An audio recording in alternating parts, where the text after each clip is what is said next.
Meron din tayong comment from Ryan. Ito yung sabi niya, "Hello po ate, first time traveler po ako papuntang Vietnam. Online ESL teacher po ako. Tapos nag-invite po yung businessman kong student na mag-visit sa kanya sa Vietnam at sagot na niya lahat. I also met him personally last March. Nag-visit siya sa Pinas looking for import rice buyer sa Pinas. Naging close po kami kasi di masyado malayo yung age gap tapos parehas kaming mahilig sa sports.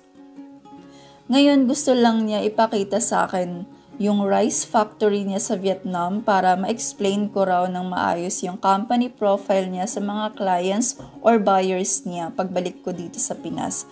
Paano po ba makapasa sa Bureau of Immigration interview?" Hello Ryan, salamat sa comment mo. Paano nga ba makapasa sa Bureau of Immigration interview or inspection? So Ryan, I suggest na mag-provide ka or humingi ka ng sponsorship letter doon sa student mo. And then, mas okay na naka-indicate doon sa sponsorship letter na, ayun nga, siya yung susuporta sa travel mo and then ini-invite ka niya doon, yung reason kung bakit, and short summary kung paano kayo nagkakilala. So, kung ilang days man yung duration of stay mo sa Vietnam, for example, 1 week ka lang doon, or 3 days, or 5 days, ganon. So, I think sponsorship letter is enough. Pero kapag magstay ka doon ng matagal, like for example, 2 months, 3 months, ganon, 1 month, diba? So, baka hanapan ka na ng affidavit of support sa Philippine Immigration. So, hindi ko lang din talaga sure. Posible din na kahit na 1 week ka lang sa Vietnam or 5 days, ganun, posible din na hanapan ka ng affidavit of support. So, hindi ko lang sure kung sapat na ba yung sponsorship letter. And syempre, mag-provide ka din ng proof na magkakilala kayo. For example, proof na student mo siya. Pwede kang mag-provide ng conversation nyo. Mga short conversation lang as proof na magkakilala talaga kayo. And kung meron man kayong picture together, na kasi 'di ba sabi mo nag-visit na siya sa Pilipinas and nag-met na kayo sa Pilipinas, then kung meron kayong picture together, mas okay din. So, yun lang din naman yung hahanapin ng Philippine Immigration, yung mga na-mention ko sa video ko na yung mga possible requirements sa mga magtuturist.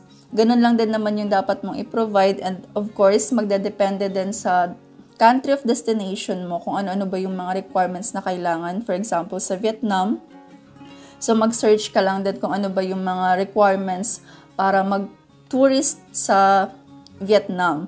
And then, yun lang yung dalhin mo. And then, ayun nga, mas okay na meron kang sponsorship letter or affidavit of support na galing sa student mo kasi sabi mo siya yung sagot niya lahat ng travel expenses mo. So, possible kasi nahanapin yun sa Philippine Immigration. And then, syempre, magdala ka din ng proof mo na ESL teacher ka online. Kasi parang yun na yung strong ties mo na babalik ka pa talaga sa Pilipinas kasi meron kang work, 'di ba? So, Ryan, kung ano man yung mga question ng Philippine Immigration sa'yo, for example, tatanungin ka kung paano ba kayo nagkakilala. So, sagutin mo lang na student mo siya, ganito, di ba? And then, kung tatanungin ka din kung anong gagawin mo doon sa Vietnam, then, itong comment mo actually is okay na to na isagot sa Philippine Immigration. Kung totoo naman talaga, then, hindi mo kailangan na kabahan or matakot kasi meron naman tayong karapatan na mag-travel. And then, ayun nga, mag-provide lang talaga tayo ng tamang mga travel documents kung ano man yung purpose ng travel natin. Yung sekreto talaga sa Philippine Immigration ay dapat honest po tayo sa mga isasagot natin sa tanong nila. Kung ano man talaga yung purpose of travel natin, then yun lang din po talaga yung isasagot natin. And syempre, i-provide talaga natin yung mga posibleng documents na hahanapin sa Philippine Immigration, lalo na kapag sponsored yung travel natin. Sana nasagot ko tong question mo, Ryan. And kung meron ka pang questions or clarifications, i-comment mo lang.